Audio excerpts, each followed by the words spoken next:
할렐루야. 새해 복 많이 받으시기를 바랍니다.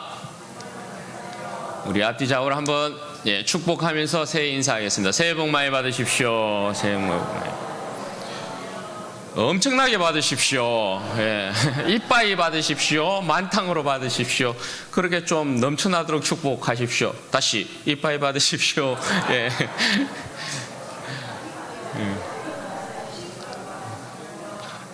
무지무지하게 받으십시오. 우리 집에 쌓을 곳이 없다. 너가 좀 가라. 이러도록 받으십시오. 2023년 한 해에 새로운 한 해가 우리에게 주어졌습니다.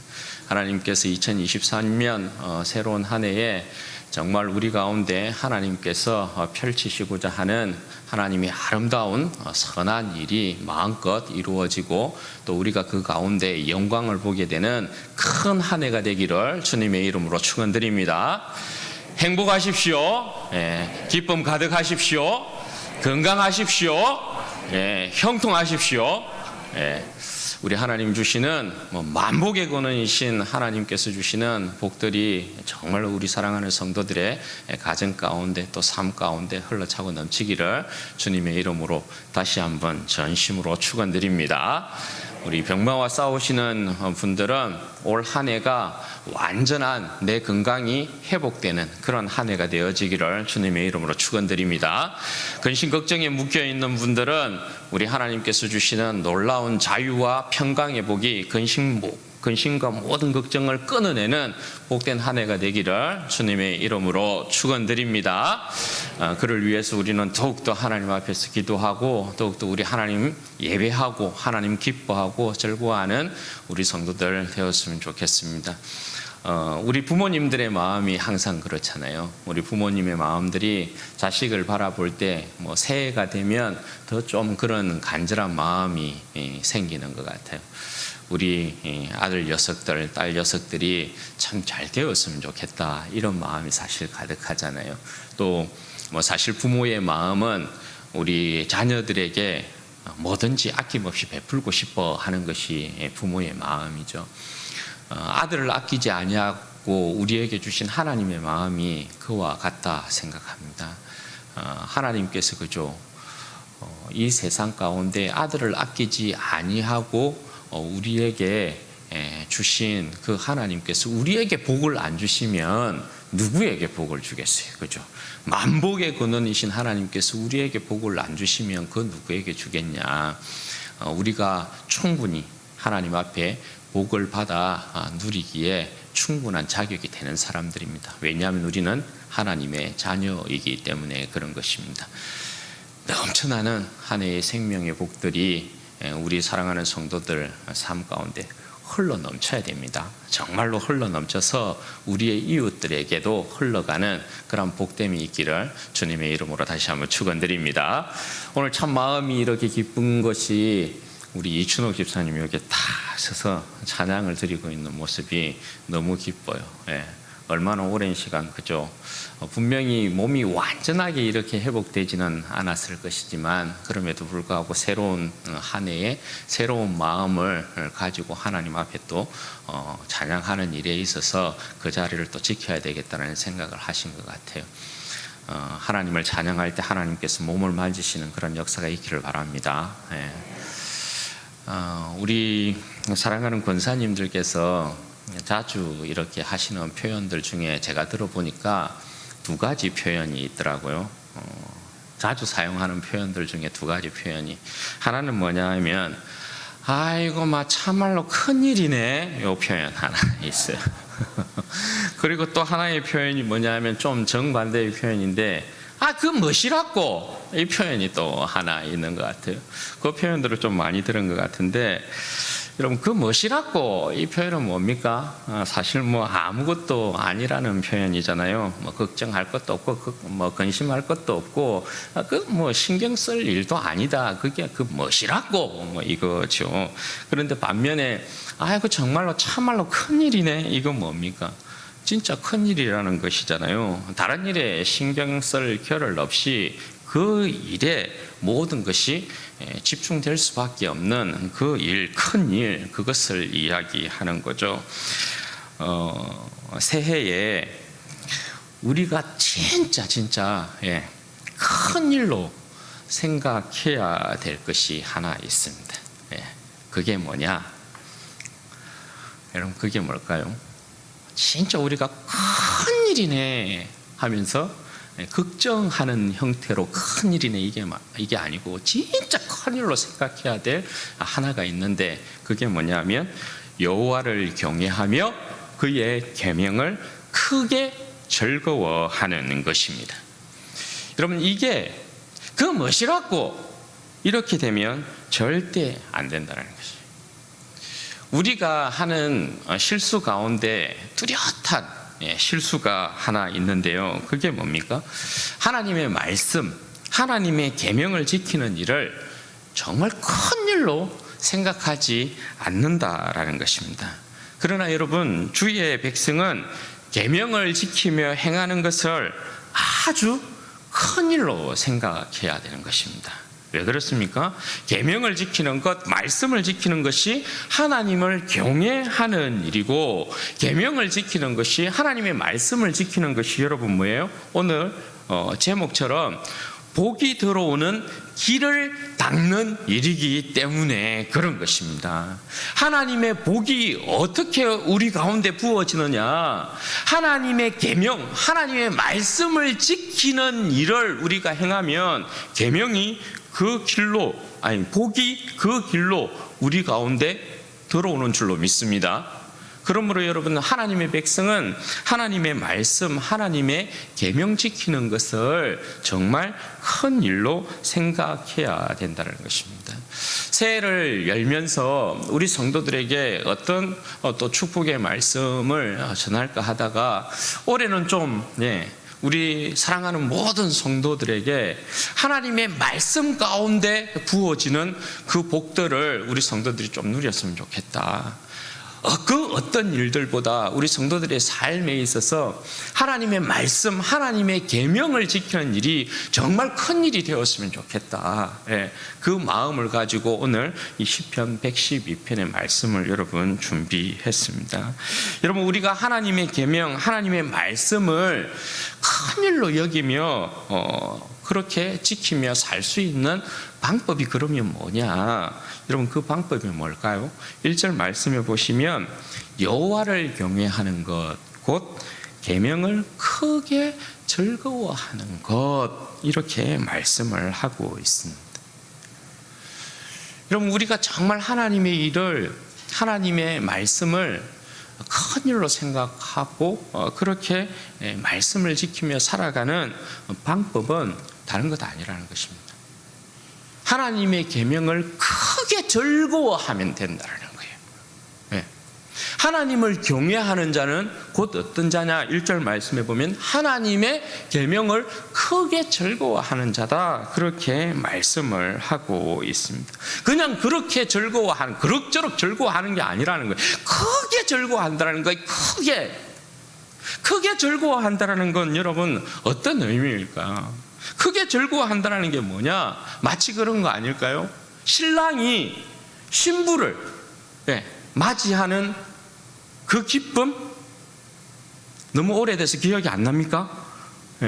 신랑이 마치 신부를 맞이하는 그 기쁨이라고 할 수 있겠고, 엄마가 첫 아기를 가슴에 안게 되는 그 기쁨이라고 생각해봐요. 빨리 그때 그 기쁨을 생각해봐요. 그리고 이번에 그 월드컵 때 대한민국 축구팀이 포르투갈을 이겼을 때의 그 기쁨, 그런 기쁨이라고 할까요? 그러니까 이 기쁨은 크게 기뻐한다는 건 뭐냐면, 기쁨 가운데 완전히 사로잡혀서 온통 그 기쁨 가운데 나의 모든 생각과 나의 모든 마음과 모든 것들이 다 집중되는 거예요. 그게 크게 기뻐한다는 거예요. 여러분, 계명을 크게 기뻐하면 이런저런 잡생각을 할 시간이 없어요. 세상의 근심이나 걱정이 쌓일 이유도 없고요, 유혹에 빠질 이유도 없는 거예요. 다른 어떤 것에 눈길을 주지도 않고요, 그 다른 어떤 것에 생각이 빼앗기지도 않습니다. 왜냐하면 계명을 지키는 것을 크게 즐거워하기 때문에 그래요. 다른 어떤 것이 나에게 기쁨이 되지 않아요. 이 사람은 계명을 크게 즐거워하는 이 사람은 하나님의 말씀 가운데 그냥 그의 모든 것들이 압도되어 있기 때문에, 지배받고 있기 때문에 말씀을 지키는 것 외에는 다른 것으로 즐거움을 삼지 않아요. 기쁨을 삼지 않아요. 네. 그래서 다른 것에 신경 쓸 일도 없고 마음을 빼앗길 일도 없고 시선을 돌릴 일도 없는 것입니다.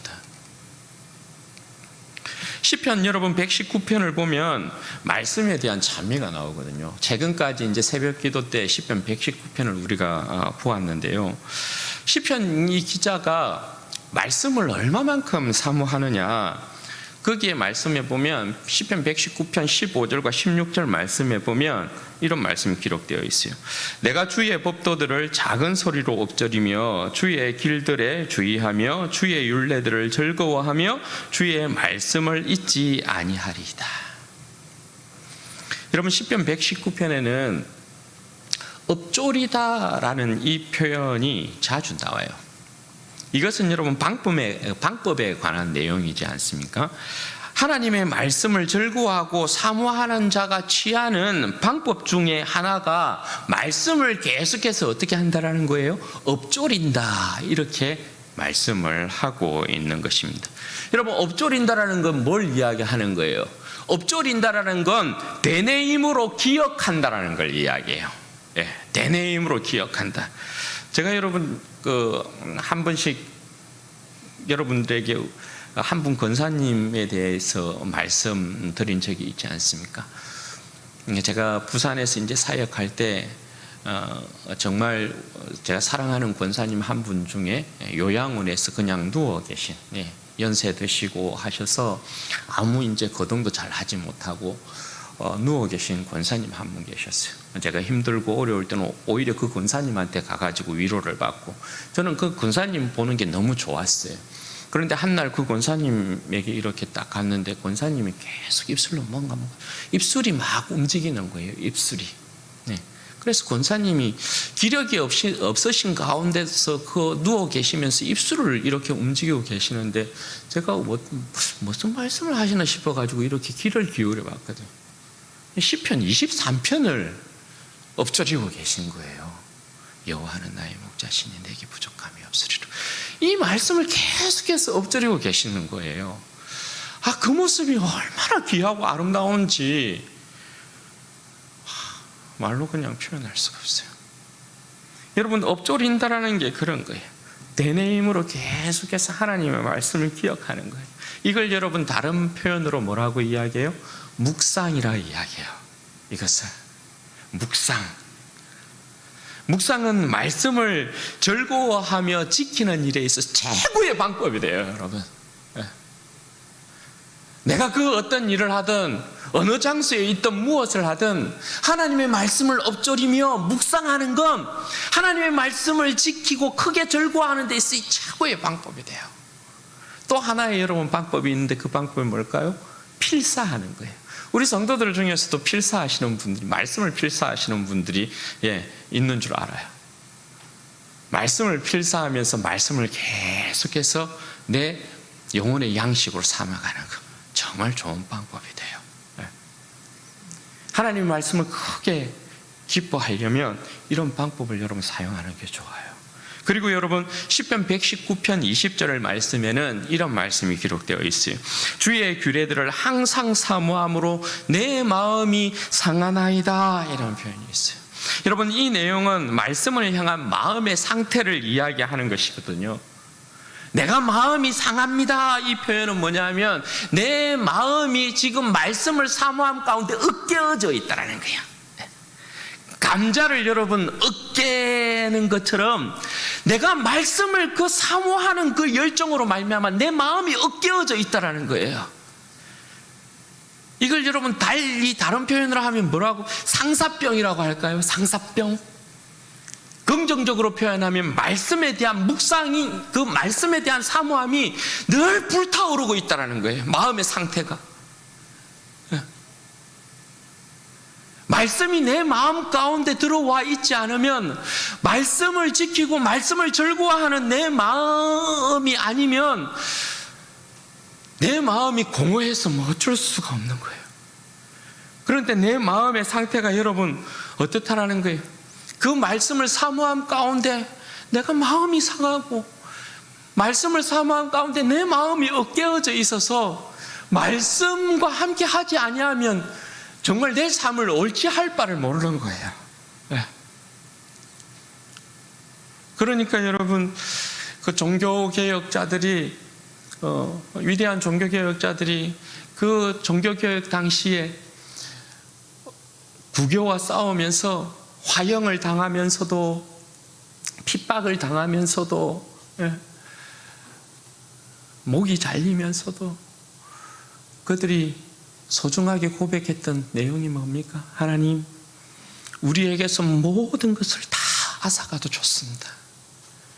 그러나 하나님의 진리의 말씀만은 우리에게 남겨주십시오. 하나님의 말씀만은 안 됩니다. 이거 아니었습니까? 왜냐하면 하나님의 말씀을 앗아가면 하나님을 사랑할 방법을 할 수 없어요. 예수 그리스도를 통한 하나님께서 그 백성 가운데 하나님께서 펼치신 그 구원의 역사와 그 사랑을 알 길이 없어요. 그러니까 다 앗아가도 좋지만 우리에게 말씀만은 앗아가지 마십시오. 그런 고백 아니었습니까?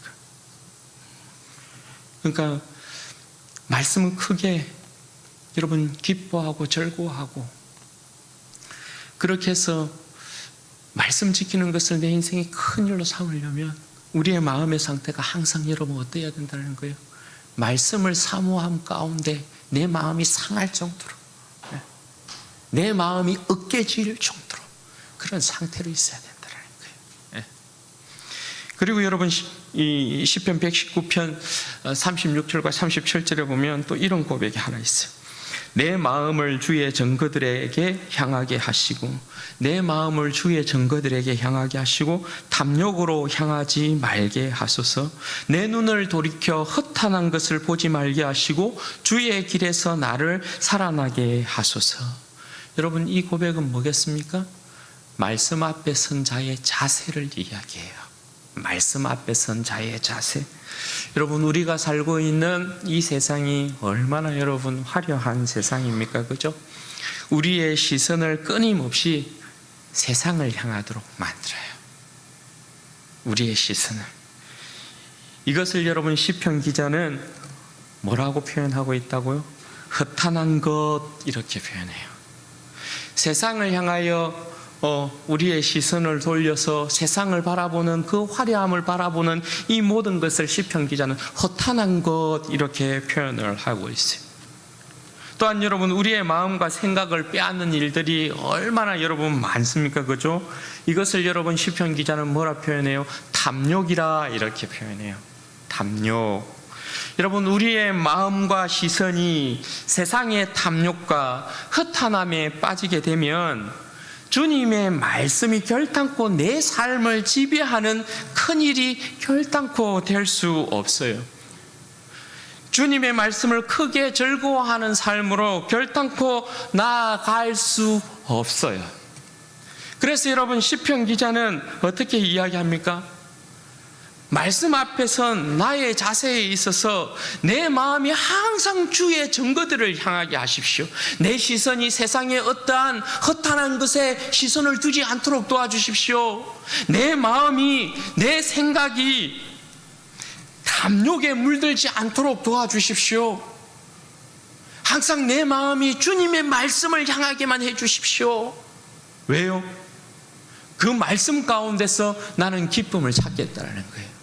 하나님의 말씀 가운데서 나는 즐거움을 찾겠습니다, 이거 아니겠어요?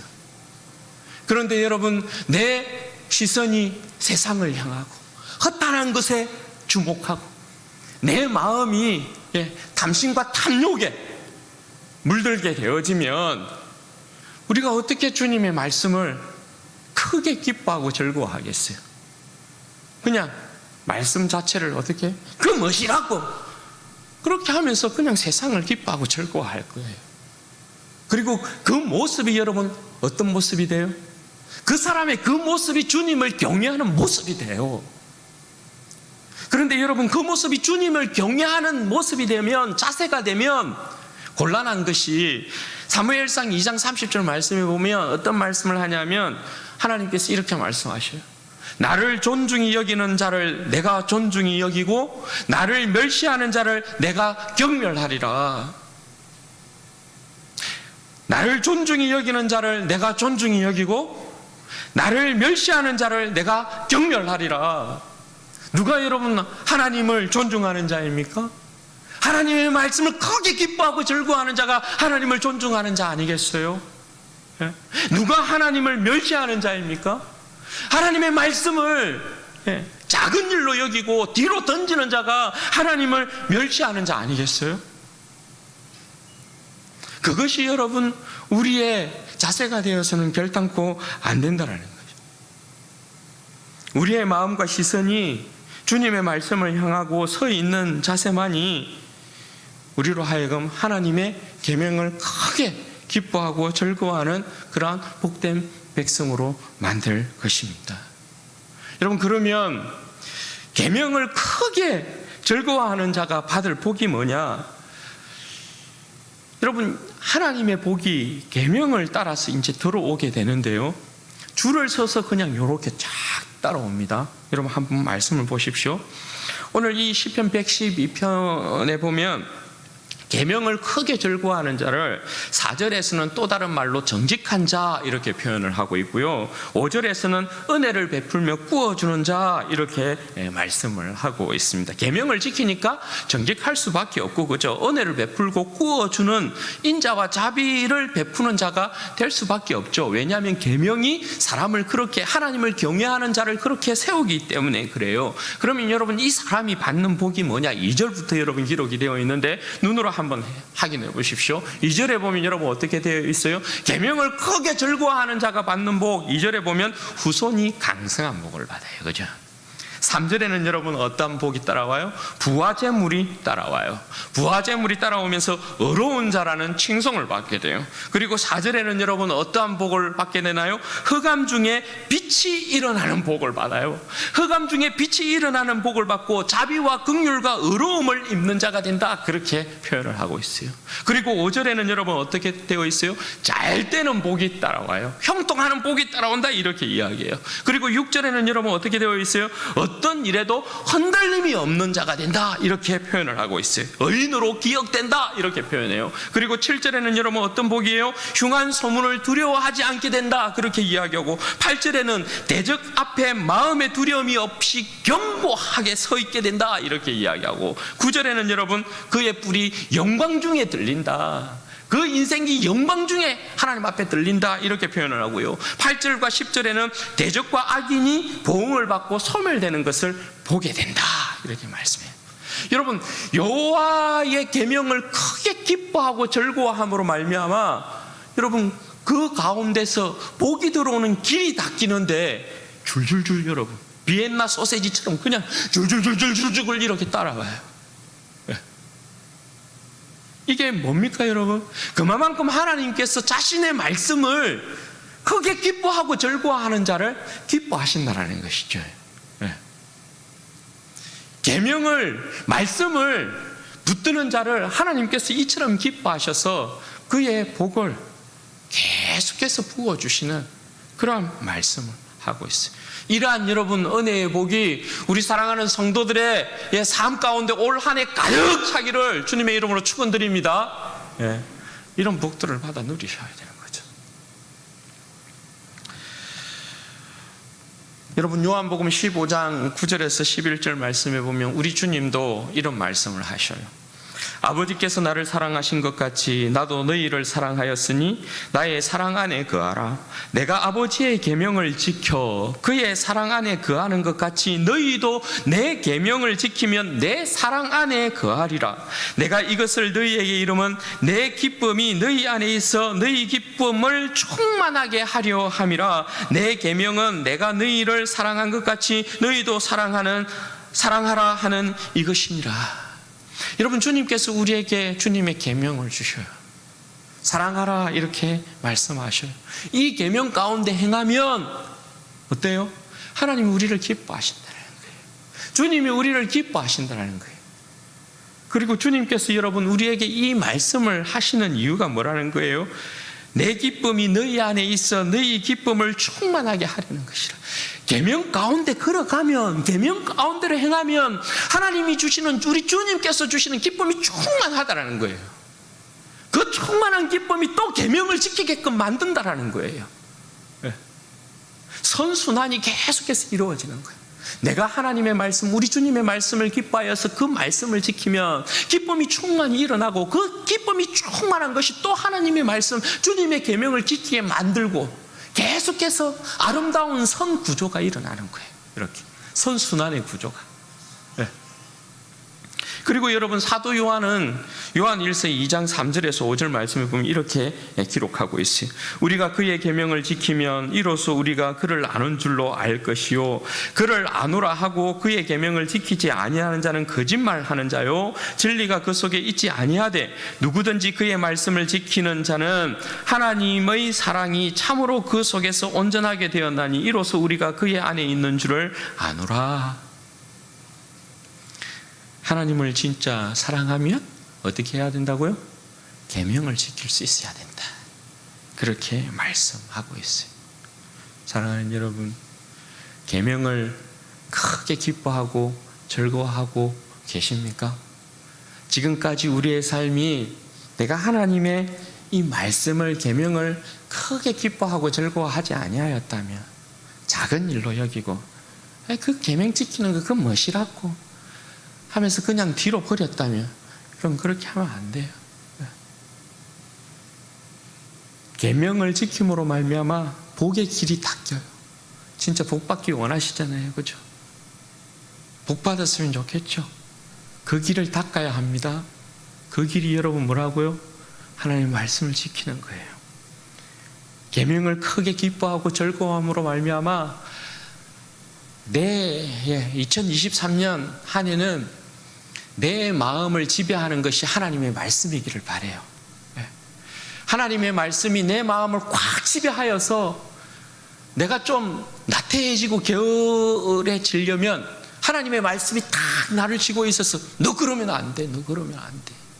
말씀이 우리의 삶을 다시금 딱 하나님 앞에 딱 이끌고 내가 하나님의 말씀 가운데 나아가야지. 죄의 유혹을 받는 그 순간에도 하나님의 말씀이 딱 살아있어서 너 그러면 안 돼, 너 그러면 안 돼. 하나님 앞에 복 받는 길로 나아가야지.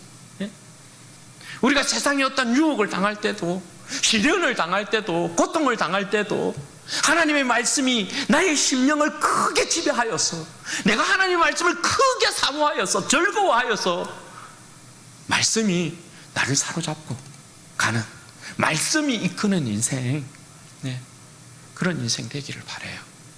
그래서 우리 사랑하는 성도들의 삶에 있어서 말씀을 크게 즐거워하는 것이 정말 큰 일이어야 합니다. 그 가운데 우리 하나님께서 2023년 한 해에 우리 사랑하는 성도들 가운데 부어주는 복이 꼬리에 꼬리를 물고, 여러분들이 말씀을 지킴으로 닦아놓은 그 길 가운데 하나님의 그 복이 꼬리에 꼬리를 물고 여러분의 삶과 가정과 직장과 사업체에 흘러차고 넘치는 그런 은혜의 복이 있기를 주님의 이름으로 축원드립니다. 같이 한번 기도하도록 하겠습니다. 여러분 이 시간에 기도할 때에 그렇게 기도하십시다. 하나님, 2023년 한 해는 말씀을 크게 즐거워하는 한 해가 되어지도록 도와주십시오. 내 삶을 말씀이 지배하는 삶이 되게 하여 주십시오. 예수님이 내 삶에 찾아오셔서 말씀이신 예수님이 내 삶을 지배하고 다스리는 그러한 한 해가 되게 해 주십시오. 그래서 말씀으로 말미암는 복의 길을 하나님 열어가게 하여 주시고, 하나님께서 부어주시는 복이 꼬리에 꼬리를 물고 내 삶과 내 가정과 내 직장과 내 사업체에 찾아오는 놀라운 은혜의 역사가 있게 하여 주옵소서. 우리 주여 한번 부르짖고 기도하십시다. 주여